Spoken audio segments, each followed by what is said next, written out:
Hello বন্ধুরা, তোমার সকলকে স্বাগতম তোমাদের চ্যানেল WB প্রাইভেট টিউশনে।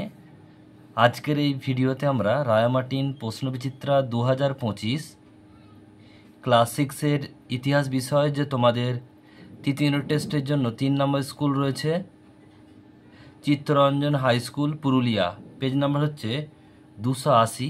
তো এই প্রশ্নপত্রের আমরা 1-এর 2-এর দাগের প্রশ্নের উত্তর নিয়ে আজকের এই ভিডিওতে আমরা আলোচনা করব। তো চলো ভিডিও শুরু করা যাক।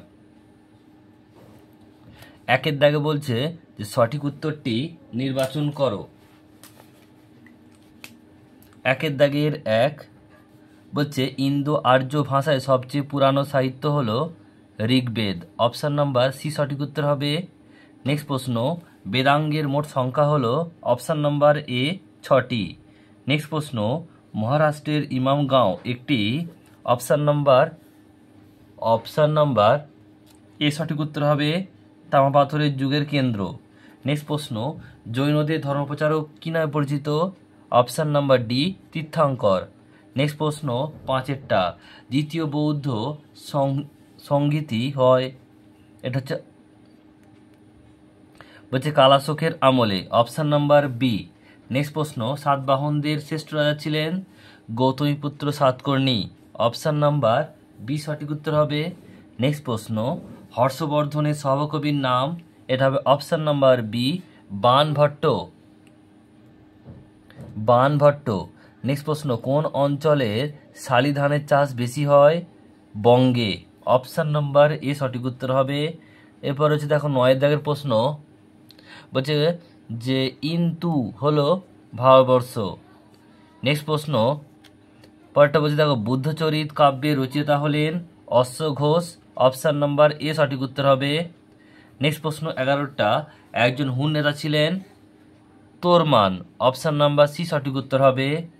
হিন্দুস শব্দটি তৈরি হয়েছে অপশান নাম্বার বি সিন্ধু নদ থেকে।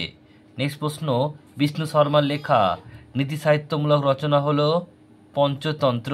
অপশান নাম্বার সি সঠিক উত্তর হবে। নেক্সট প্রশ্ন, বাম দিক থেকে ডান দিকে লেখা হয় বলছে খরিষ্ট লিপি। Option number D. 2-এর দাগের প্রশ্ন দেখো কি বলছে, 2-এর দাগের নিম্নলিখিত প্রশ্নের উত্তর দাও, এর দাগে শূন্যস্থান পূরণ করো। 1-এরটা বলছে বিদ শব্দের অর্থ জ্ঞান। নেক্সট প্রশ্ন, বজ্জি ছিল একটি গণরাজ্য। নেক্সট প্রশ্ন, জুনাগড় শিলালেখ রাজা ড্যাশ সম্পর্কে লেখা রুদ্র দমন। কনিষ্কের রাজধানী ছিল ড্যাশ পুরুষপুর। গান্ধার শিল্প গড়ে ওঠে ড্যাশ ধর্মকে ঘিরে, বৌদ্ধ ধর্মকে ঘিরে। রাজা হর্ষবর্ধন রচিত একটি নাটকের নাম প্রিয়দর্শিকা। নেক্সট প্রশ্ন, হুন আক্রমণকে প্রতিহত করেন গুপ্ত সম্রাট স্কন্দগুপ্ত। এরপর রয়েছে দেখো বিয়ের দাগে ঠিক ভুল। 1-এরটা বলছে যে সুদাস ছিলেন ভারত গোষ্ঠীর রাজা, ঠিক। বলছে নির্বাণ কথার অর্থ হচ্ছে পুনর্জন্ম, ভুল। কেরল গোলমরিচের ফলনের জন্য বিখ্যাত ছিল, ঠিক।